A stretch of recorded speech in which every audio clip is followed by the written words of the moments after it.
यदि किसी को जन्नत देखनी हो तो भाई धरती पर भी जन्नत है।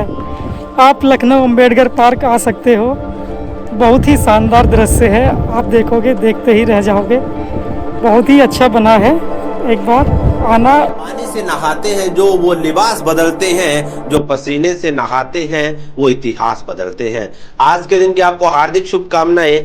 और हम लोग आज बात करते हैं बाबा साहेब के बारे में, एक ऐसी विभूति जिसने केवल दलितों के लिए काम नहीं किया, पूरी मानव जाति के लिए उन्होंने काम किया, एक ऐसी सोच विकसित की। आज हम उनके बारे में बात करते हैं। ये लिखा हुआ स्पीच आप दीजिए, बहुत ही अच्छा भाषण है ये, कि जीवन भर जाति के नाम पर सहा अपमान, फिर भी रच डाला देश का संविधान। जीवन भर जाति के नाम पर सहा अपमान, फिर भी रच डाला देश का संविधान। पूरी दुनिया के लिए पथ प्रदर्शक बाबा साहेब को कोटि कोटि प्रणाम। सबसे पहले समाज के दलित, शोषित, पीड़ित, वंचितों के मसीहा, महान युग पुरुष बाबा साहेब अम्बेडकर की जयंती की आप सभी को हार्दिक शुभकामनाएं।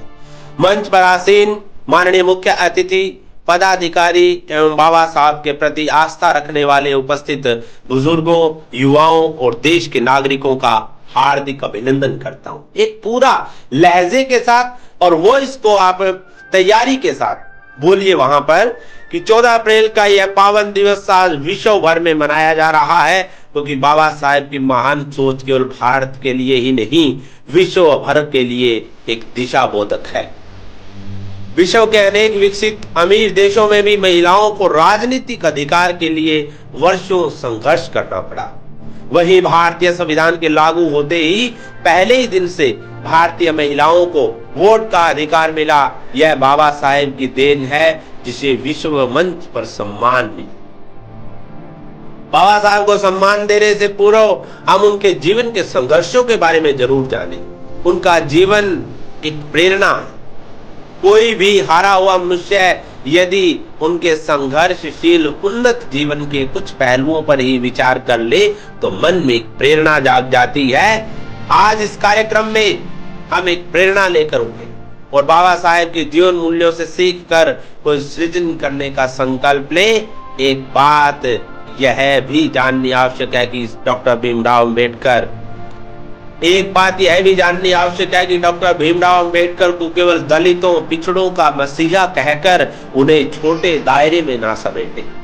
डॉक्टर भीमराव वह युग पुरुष थे जिनके कर्म, जिनकी सोच पूरी मानव जाति के लिए, पूरे विश्व के दलितों, पिछड़ों के लिए प्रेरणा और उम्मीद थी। हिंदू राष्ट्र में जन्मे एक ऐसे परिवर्तनशील क्रांतिकारी जिन्होंने जाति भेद की वजह से हिंदू धर्म को त्याग दिया। कर्मों से बनता है वजूद आदमी का, जाति तो नकली पहचान है। कर्मों से बनता है वजूद आदमी का, जाति तो नकली पहचान है। अगर ऊंची जाति से ही होती श्रेष्ठता तो बताइए बाबा साहब आज क्यों महान है। धार्मिक ग्रंथ, मनुस्मृति की प्रतियां जलाकर विरोध किया, ऐसा कोई युग प्रवर्तक, युग बदलने वाला ही कर सकता है।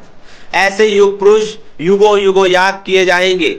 भारतीय संविधान में बाबा साहेब की आत्मा बसती है। भारतीय लोकतंत्र की बुनियाद बाबा साहेब की दृढ़ विचारधारा पर टिकी है। आओ मिलकर आज हम संकल्प ले कि हम उनके जीवन को आदर्श बनाएं, अपने पुरुषार्थ से समाज निर्माण में अपना योगदान दें। अंत में 2 पंक्तियों के साथ अपनी वाणी को विराम देता हूं।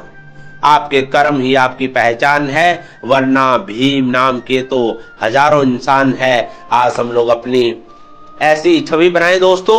और ये स्पीच आप दीजिए बाबा साहेब की जयंती पर। बहुत ही ये बेहतर क्रांतिकारी विचार है इसके अंदर। आप एक बेहतर पब्लिक स्पीकर बनना चाहते हैं, मोटिवेशनल वक्ता बनना चाहते हैं, राजनीतिक वक्ता बनना चाहते हैं। जो आया था चिंगारी लेकर जमाने को रोशन करने, किताबों में डूबा रहा वो कदम अपने मंजू भरने।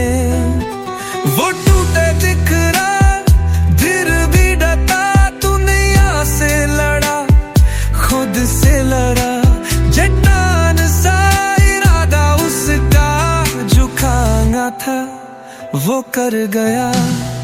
बाबा साहेब का नाम रहेगा हर दिल में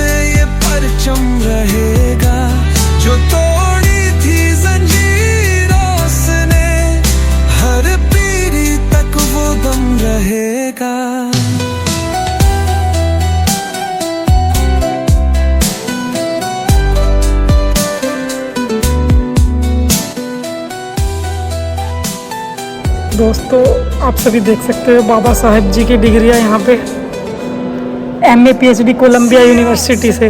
कितनी बड़ी बात है, कोई सोच सकता है भारत से कोलंबिया से PhD कर ले उस जमाने में। DSC लंदन, DSC, ओ भाई क्या ही कहने हैं बाबा साहब जी के। नवाबों के शहर में लखनऊ की शान आप सभी देख सकते हो। तो दोस्तों मैं जब भी लखनऊ आता हूँ अंबेडकर पार्क में ज़रूर आता हूँ, क्योंकि यहाँ पर आकर मुझे बहुत ज़्यादा सुकून मिलता है। मन एकदम प्रसन्न हो जाता है यार अपने बाबा साहब जी को देखकर, क्योंकि आज हम जो कुछ भी है वह सब अपने बाबा साहब जी की वजह से ही है और हमारा वजूद भी उन्हीं की वजह से है।